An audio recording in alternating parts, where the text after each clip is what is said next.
Oh my God, guys, look, Chris is here. How you doing, sir? Nice to meet you. Nice to meet you. Nice to meet you. Oh, how you doing? Nice to meet you. What's going on? What's going on, YouTube?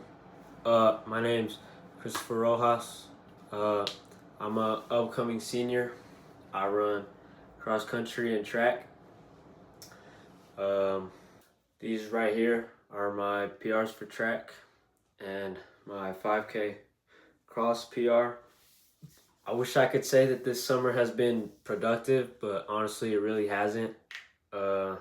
This is my June right here. Not really all that proud of it.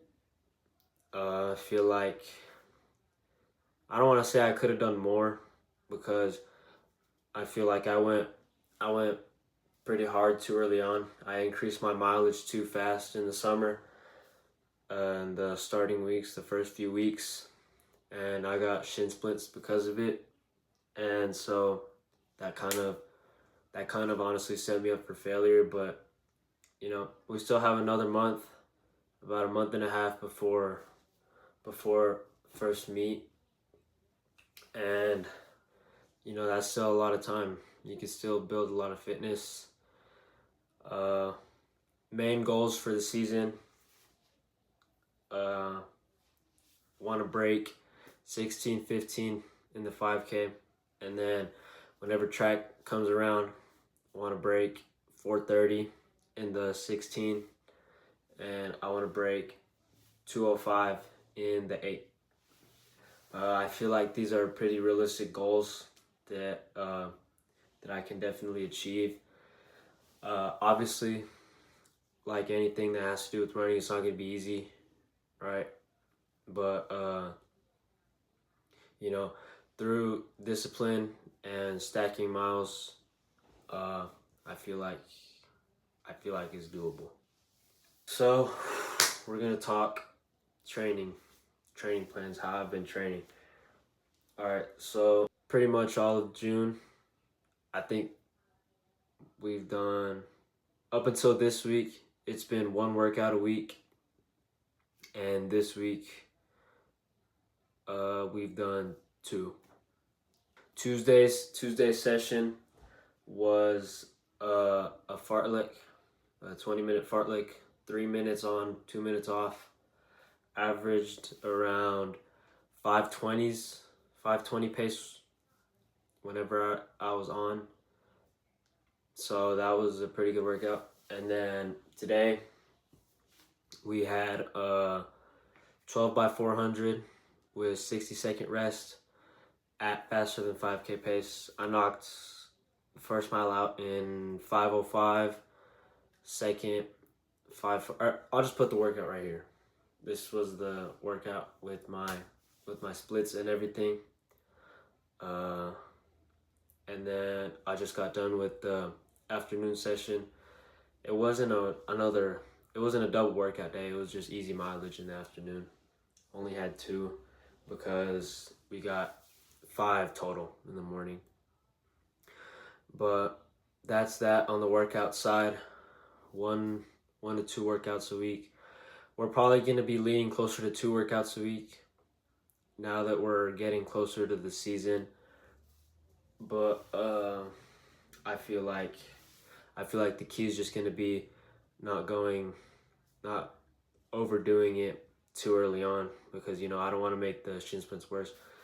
And then also, majority of the week, if it's not a workout day, it's easy mileage, and then Sundays are long runs.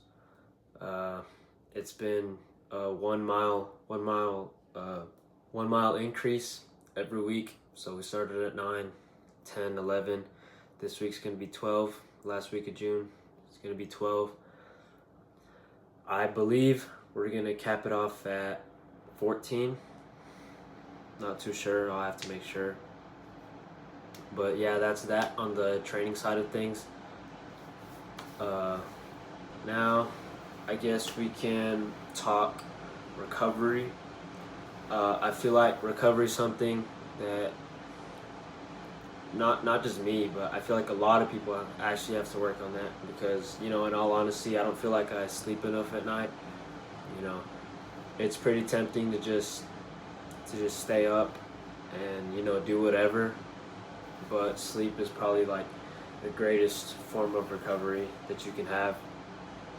So I'll sleep maybe from 12:30, 1-ish to 5:30, and then get done running with the morning session about 6:45, 7, and then 7:30 to 11:30, 12, back to sleep, and then I'll go on with my day, and then afternoon session 4:30 to 5:30, around that time.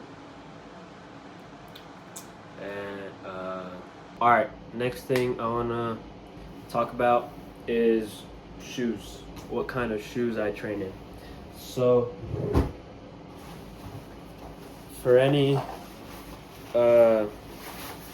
harder track workout, not necessarily speed work, but hard and long work on the track, I'll use these Dragonfly 2s.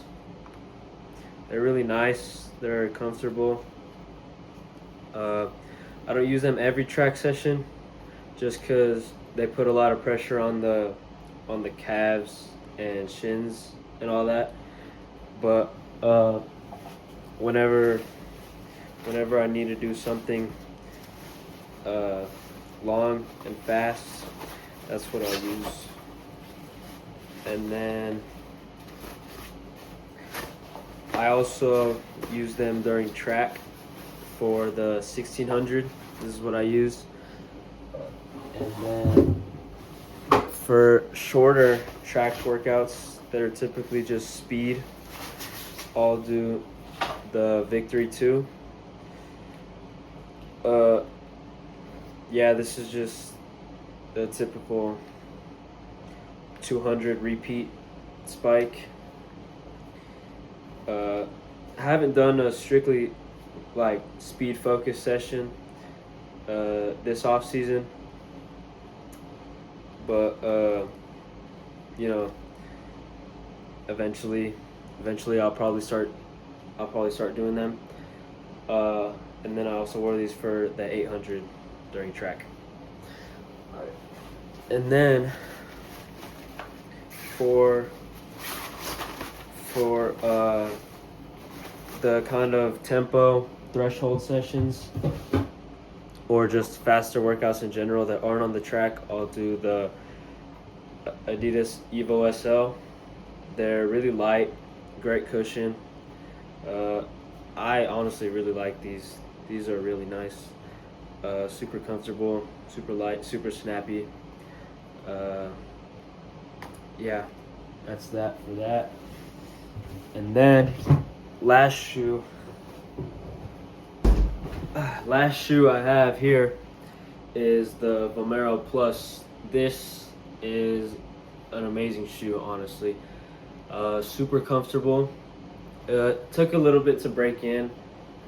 It did give me a little bit of foot pain the first few runs in them, but after a little bit, they really molded to my foot.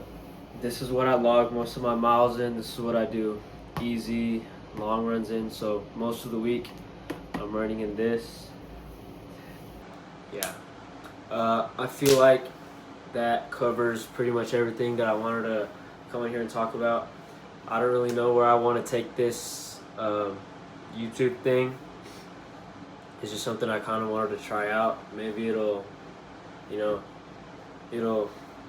make me take more accountability for workouts that I lack on, or not necessarily workouts, but maybe like consistency.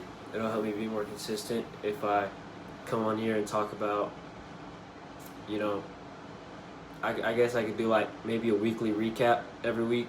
I'll come in here and do a weekly recap, and it'll probably be a good motivational factor be like, oh, okay, well, you know, I don't want to go on YouTube and say that, you know, I didn't run this many days this week, you know. So yeah, I feel like that wraps it up, and catch y'all next week.